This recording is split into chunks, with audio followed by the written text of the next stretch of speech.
gopis are beginning to reply to Krishna.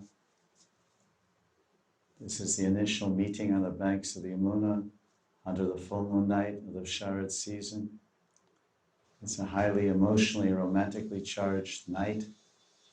For some gopis, it's their first meeting with Krishna. For other nityas, that's for the sadhana siddha gopis, rishicharis, municharis. And other gopis, this is eternal pastimes. Krishna, in chapter 22 of the 10th canto, he stole the clothes of the gopis, Gopi Vastraharana, and he said, in the coming nights, and when they said, oh, we want you to be your husband, we want to be your wives, Nandagopa Sutam Devim Patim Me Kurute Namah. They're worshiping Katyayani. So on Purnima, Mrigashirsha Purnima, Krishna came as the fulfillment, as the fruit of their sankalpa, personified. That's a very good brat.